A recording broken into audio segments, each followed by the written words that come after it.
جو جانور صرف اپنے بچے کے دودھ کو پورا کر سکتے ہیں ان کا دودھ ان کے بچوں کے لیے ہی ہوتا ہے، لیکن جن جانوروں کا دودھ ان کے بچوں کی ضرورت سے زیادہ ہوتا ہے تو وہ انسانیت کے لیے اپنا دودھ بانٹتے ہیں اور اس کا دودھ اوروں کے لیے جائز اور حلال رکھا گیا ہے۔ بھینس کا دودھ، اونٹنی کا دودھ اس کے اپنے بچوں کی ضرورت سے زیادہ اللہ نے دیا ہوتا ہے تو وہ جانور بھی اوروں کو بانٹتا ہے۔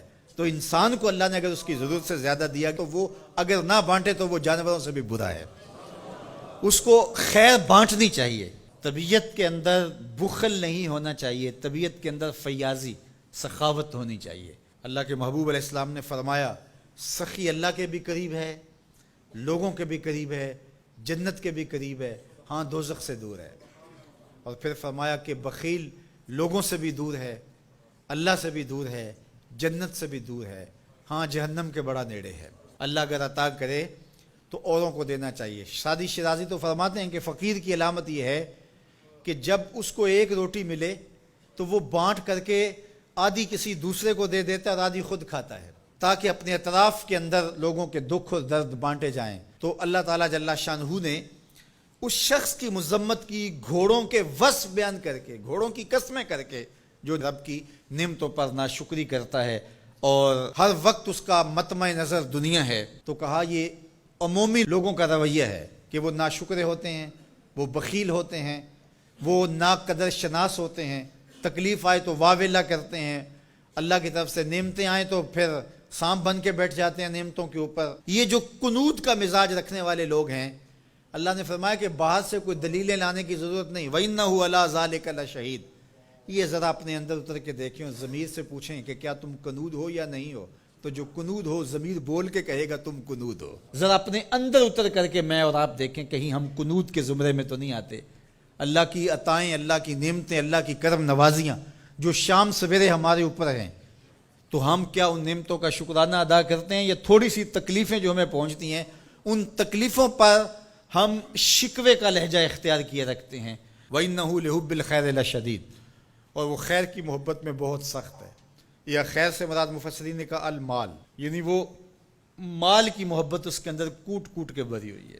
ہر وقت مال کی طلب، مال کی خواہش، جتنا بھی مال اس کے پاس ہو جائے پھر بھی وہ سیراب نہیں ہوتا۔ سعدی شیرازی فرماتے ہیں کہ پیٹ بھر جاتا ہے، آنکھیں نہیں بھرتی۔ حل من مزید کے نعرے ہر وقت لگاتا رہتا ہے کہ اور آ جائے، اور آ جائے، اور آ جائے۔ دولت کا پیار اس کے اندر کوٹ کوٹ کے بھرا ہے۔ انسان بوڑھا ہوتا جاتا ہے لیکن دو چیزیں اس کی جوان رہتی ہیں، ایک مال کی محبت اور ایک جینے کی تمنا۔ بوڑھا بھی ہو جائے تو یہ دو چیزیں اس کی بوڑھی نہیں ہوتی۔ اور دوسرا فرمایا کہ ابن آدم کے پاس مال کی ایک وادی ہو، وادی کہتے ہیں پہاڑوں کے درمیان جو نیچے جگہ ہوتی ہے، وہ ساری سونے سے بھری ہوئی ہو، اگر کسی کو دے دی جائے تو وہ آرزو کرے گا کاش کہ ایک وادی جیسی اور ہو، پھر بھی اس کا پیٹ نہ بھرے، اس کی آنکھ نہ بھرے۔ اس لیے انسان مال کی محبت میں بہت سخت ہے۔ فرمایا ابن آدم کہتا ہے مالی مالی مالی، میرا مال میرا مال۔ فرمایا اس کا مال وہ ہے جو اس نے کھایا اور ضائع کر دیا، پہنا اور پرانا کر دیا، یا اس نے جو آگے بھیج دیا۔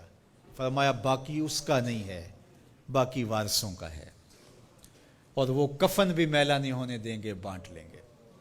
جاندی واری ڈرونا بنیو تے ہاتھ نہ لاندے ڈر دے، جنہ لئی تو پاپ کمائے اج کتھے نہیں تیرے کر دے۔ وہ میاں صاحب اپنے لہجے میں بڑی خوبصورت بات کہہ گئے، بہت خوبصورت ہے کہ بڈھا بہ کے سوچاں سوچے میں مالک ہاں کردہ، بڈھا بہ کے سوچاں سوچے میں مالک ہاں کردہ، کر دے بہ کے کرن سلاواں بڈھا کیوں نہیں مرتا۔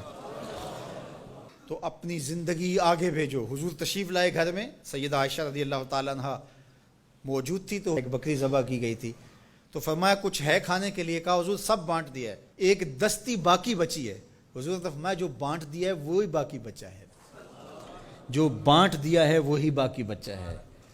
تو جو انسان آگے بھیج دیتا ہے، اللہ کی راہ میں خرچ کر دیتا ہے، لیکن بہرحال یہ تو تھوڑے لوگوں کو راز معلوم ہوتا ہے، اور یہ طبع میں چیز راسخ ہو جائے یہ تو چند لوگوں کا مقسوم ہوتی ہے۔ عمومی طور پہ جو رویہ ہے قرآن نے اس کو بیان کیا، وَإِنَّهُ لِحُبِّ الْخَيْرِ لَشَدِيدٌ، بے شک وہ مال کی محبت میں بہت سخت ہے۔